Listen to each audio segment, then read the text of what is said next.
Good morning. Today we are going to talk about Jane Austen's Pride and Prejudice. Yes, that timeless novel about romance.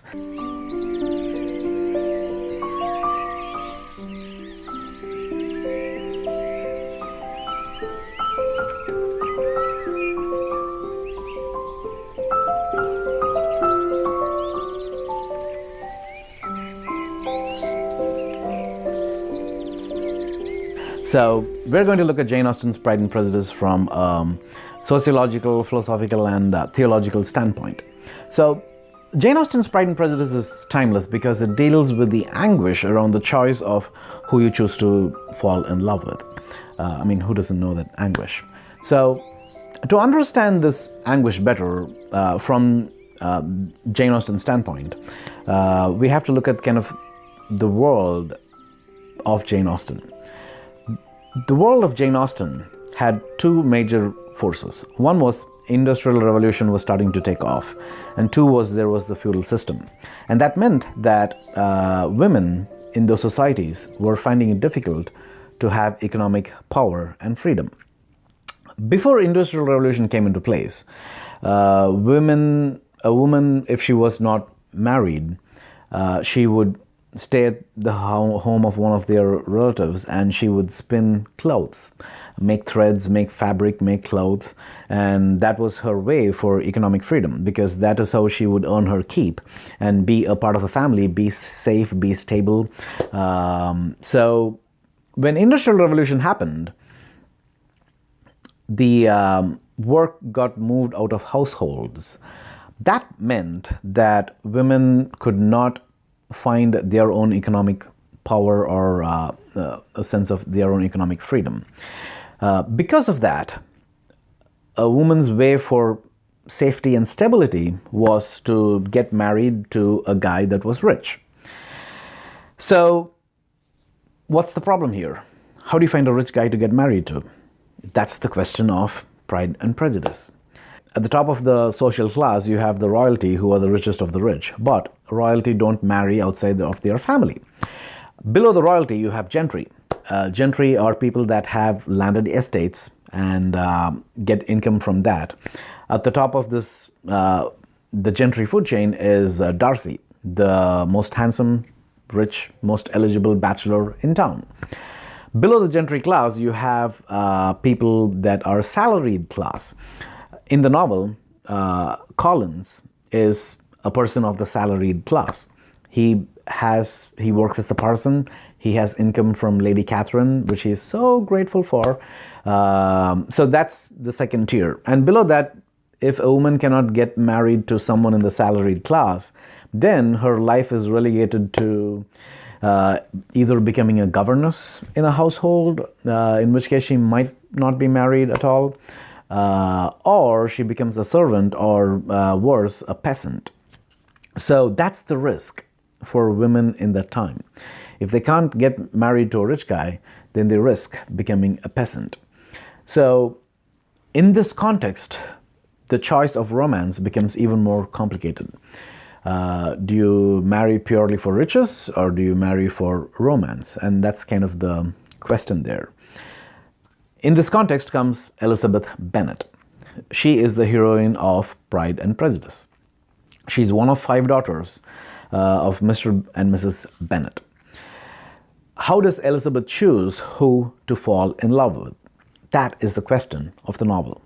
So Collins, who is in this tier 2, is a guy that hasn't an iota of self-awareness, but doesn't lack in terms of his own illusions about self-importance. He is the stupid guy that is so stupid that he is in a place where he thinks he can take advantage of his position because he has this salaried class, he has the salary, and just go and propose to women. So that's what he does. Mrs. Bennet, you do know that I have been bestowed by the good grace of Lady Catherine de Bourgh a parsonage of no mean size. I have become aware of the fact. Well, it is my avowed hope that soon I may find a mistress for it, and I have to inform you that the eldest Miss Bennet has captured my special attention. Elizabeth gets proposed to by this kind of stodgy, stupid, self-important guy, Collins, who is working as a parson, as I was telling earlier. So Collins' argument for proposing to Elizabeth goes like this. Collins says, if you don't accept my proposal, you're not going to get another proposal. So you should accept my proposal because I have enough money, I can provide a home for you. So that's the essence of Collins's proposal to Elizabeth. And now, nothing remains but for me to assure you in the most animated language of the violence of my affection. Mr. Collins! And that no reproach on the subject of fortune will cross my lips once we're married. You are too hasty, sir. You forget that I have given no answer. I must add that Lady Catherine will thoroughly approve when I speak to her of your modesty, economy, and other amiable qualities. Sir, I am honoured by your proposal, but I regret that I must decline it. I know ladies don't seek to seem too eager. Mr. Collins, I am perfectly serious. You could not make me happy, and I'm convinced I'm the last woman in the world who could make you happy. I flatter myself, cousin, that your refusal is merely a natural delicacy. Besides, you should take into account that despite your manifold attractions, it's by no means certain that another offer of marriage may ever be made to you. Mr. Collins! So I must conclude that you simply seek to increase my love by suspense. Sir! According to the usual practice of elegant females. Sir! I am not the sort of female to torment a respectable man. Please understand me, I cannot accept you. Good for her, she said no. But here's the problem. If no one else proposed to her and she was also getting older, then she's at the risk of becoming a peasant if she ends up being unmarried. So let's step back. What is the argument of Collins here? Collins's argument here is one of pragmatism. He says, hey, this is the best thing that can work for you. So I'm rich enough, you should marry me and be done with it. At the other end of the spectrum, from pragmatism, you have the argument of emotionalism. Emotionalism says it doesn't matter whether the guy has money, it doesn't matter if he doesn't have money. What matters is you have romantic feelings for this person. This person can make you happy. This person is dashing and so can sweep you off your feet. So those are the two rationales for getting married in this world. And different women choose different rationale. For example, Elizabeth's friend Charlotte chooses to go down the pragmatic route. After Elizabeth turns down Collins, Collins goes and talks with Charlotte and says, hey, I can marry you. And she says, yes, good for me. Elizabeth tells Charlotte that she's making a mistake, that Charlotte, my dear Lizzie, I've come here to tell you the news. Mr. Collins and I are engaged. Engaged? Yes.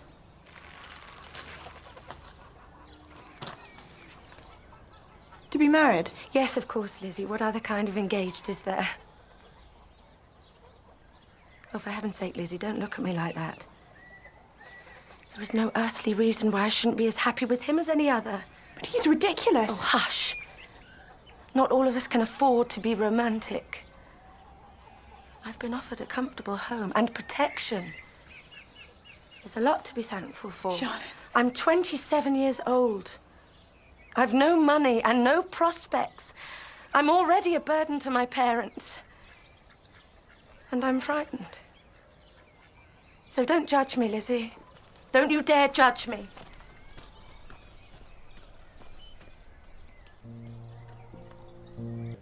Collins is a creepy guy, he's not worth getting married to. And she is right. Collins is a kind of a creepy guy, but he's got a steady income. And Charlotte says, hey, I'm 27 and I don't have any other prospects, so I'm going to get married to him. So from Charlotte's point of view, what is romance worth? Romance is worth waiting till you're 27, and till 27, if you don't get romance, then get married to the next guy that comes down who's rich enough, and that's fine. At the other end of the spectrum, with emotionalism, you have Lydia. Lydia is Elizabeth Bennet's sister. She elopes with this guy called Wickham. Wickham is a scoundrel. Wickham is a womanizer, but she doesn't care because Wickham is dashing. Wickham is in the army. He's a handsome guy. So she goes and elopes with this guy and ends up getting married to him because Darcy chips in some money to get her married off. But she's so happy. She doesn't care. As long as she's happy, she's fine. So that's kind of emotionalism. The problem for Elizabeth Bennet is that she cannot see herself going down the Charlotte route of pragmatism. Neither can she see herself going down the emotionalism of her sister Lydia. In this context, Darcy, the top guy in the gentry class, comes and proposes to Elizabeth. What does Elizabeth do? She turns him down because she thinks, or she says, that his character is too proud. He is, and she doesn't want to be with someone with that kind of a character, so she says no. The question becomes, okay, you've turned down Collins, the guy in the salaried class, you've turned down Darcy, the guy in the gentry class, so what are you going to do?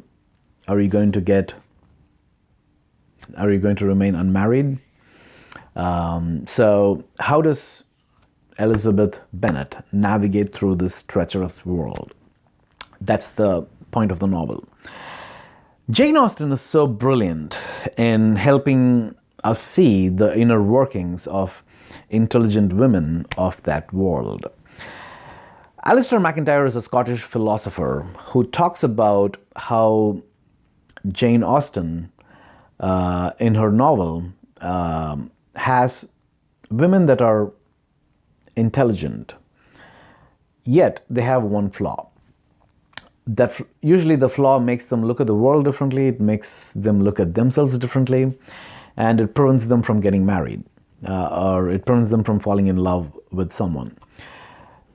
The point of the novel is for them to get to a point of realizing what their mistake is, and then they will see, oh, this is where I made a mistake in looking at the world the wrong way.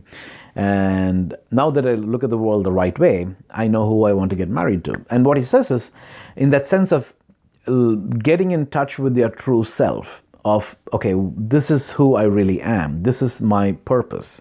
Alistair MacIntyre calls that the Telos.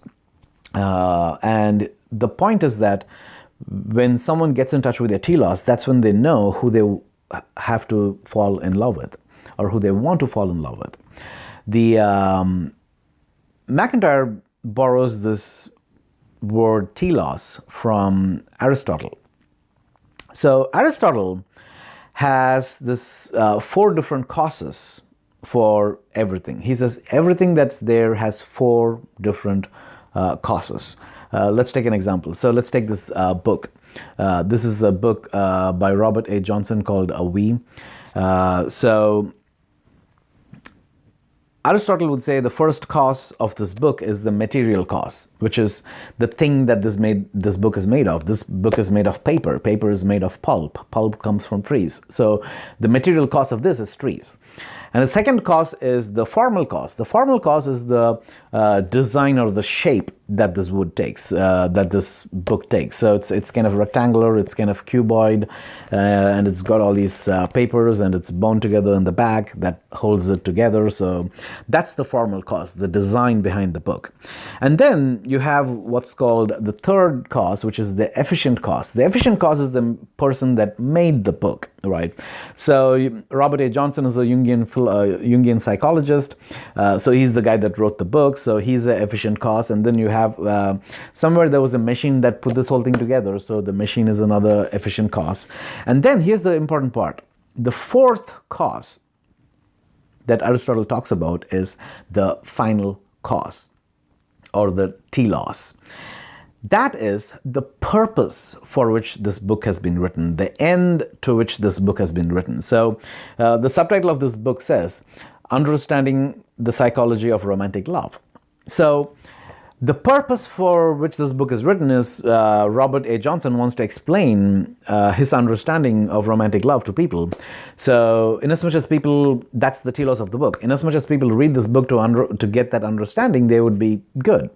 If someone wants to make a table if they go read this book hoping that that'll help them make a table, they'd be wrong. They'll be disappointed.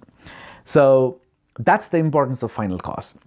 The final cause of the telos helps us determine if the choices that we make are right or wrong. So how does this apply to Elizabeth Bennet and Jane Austen?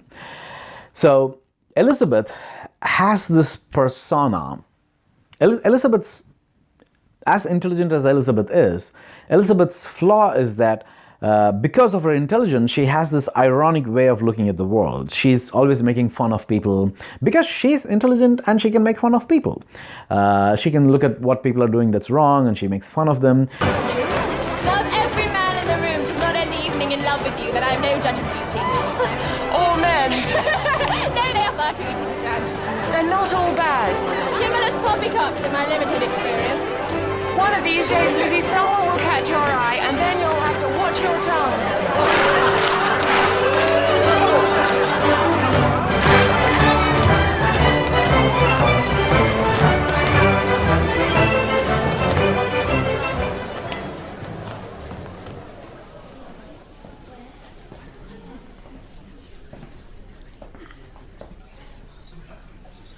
How good of you to come. So which of the painted peacocks is our Mr. Bingley? Well, he's on the right, and on the left is his sister. And the person with the quizzical brow? That is his good friend, Mr. Darcy. He looks miserable, poor soul. Miserable he may be, but poor he most certainly is not. Tell me. 10,000 a year, and he owns half of Derbyshire. The miserable half.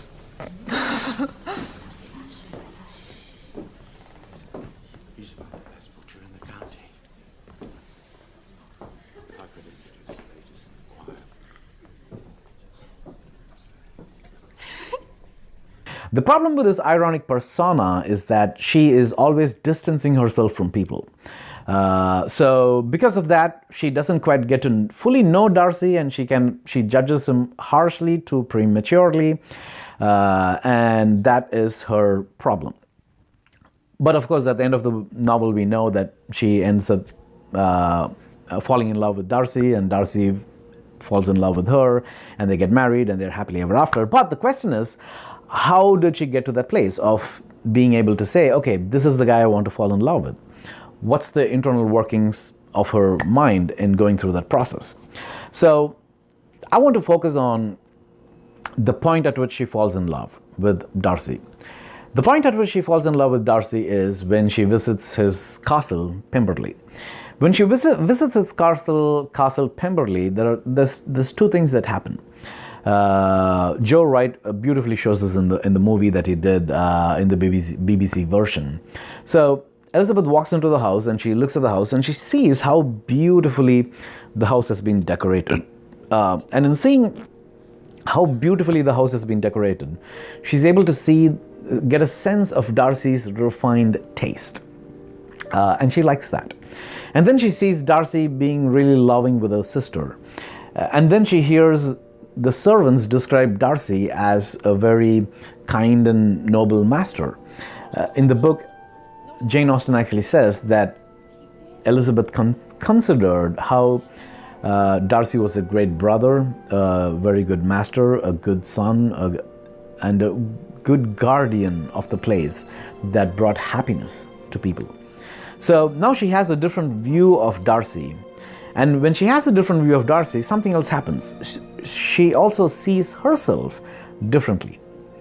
She realizes that the mask of irony that she's been wearing has within it a deeper desire to be the wise wife of a guy that was intelligent and wise himself.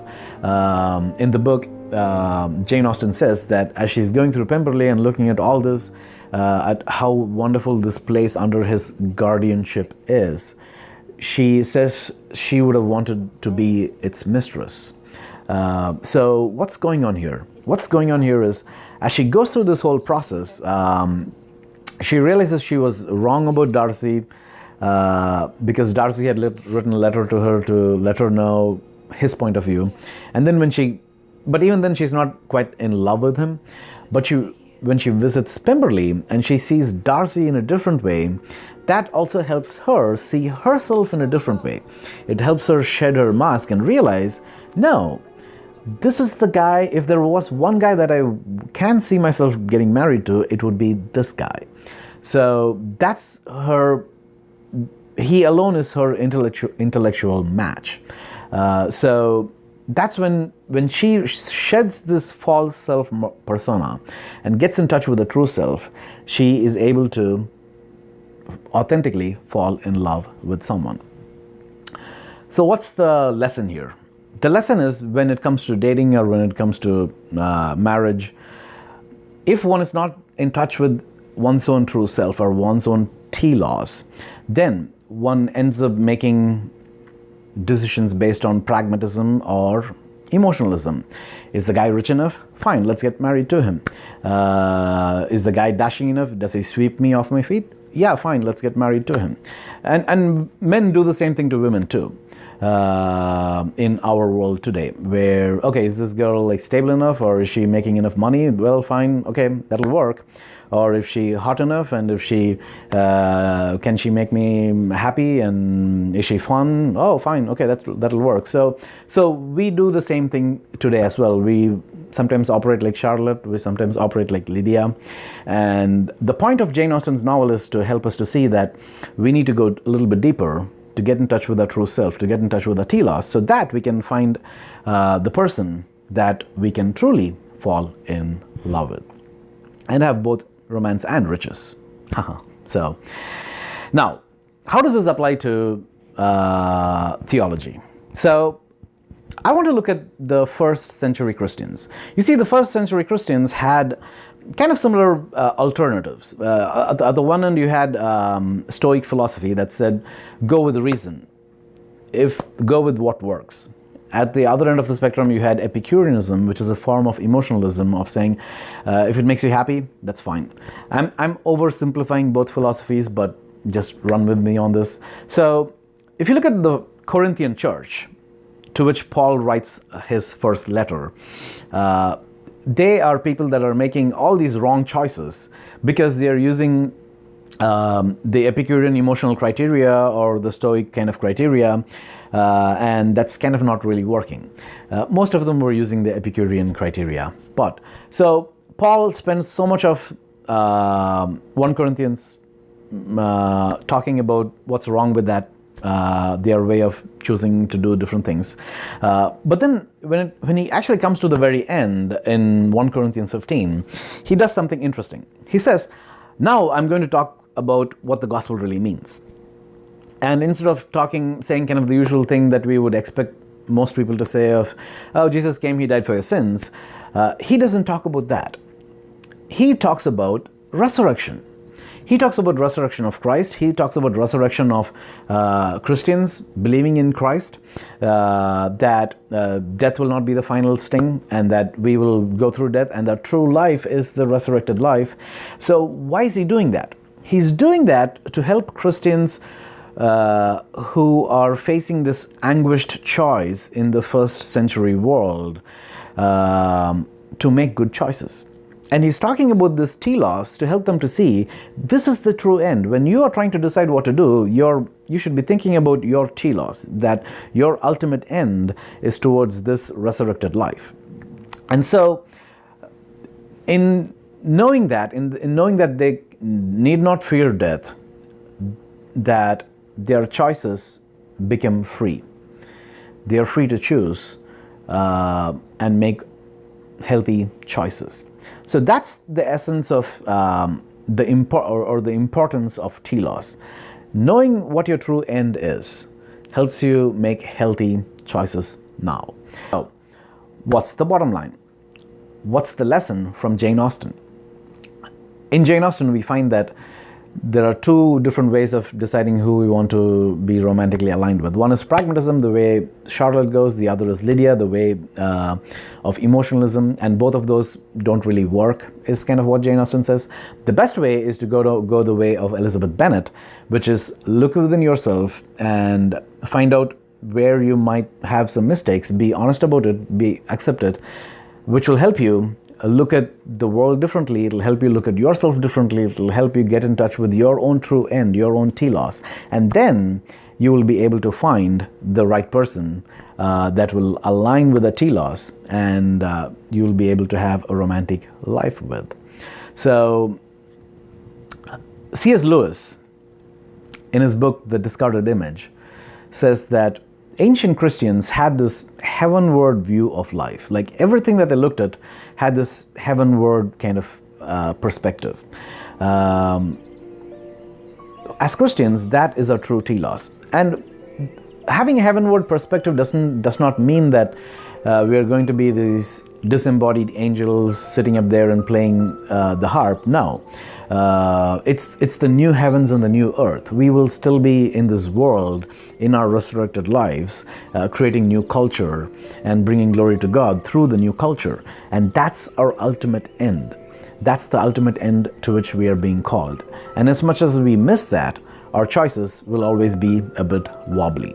When it comes to our romantic lives too, in as much as we miss our telos, our true end, our choice of who we want to be romantic with, who we want to love, will always be a bit wobbly. Within modernity, we have too many choices, and oftentimes that creates more confusion, which is why the French philosopher Jean-Paul Sartre said, we have been condemned to be free because we have so many choices and we don't know how to choose. Perhaps that's why we find ourselves being attracted to Jane Austen novels, because people there have similar predicament, but still they are able to make clear choices. So it's, in a sense, it's quaintly attractive. And the essence of that is that, are you in touch with your telos? That is the question. Feel free to comment on this video below about what you think about your telos. Feel free to like or share this video if you like it. See you in another video. Until then, bye.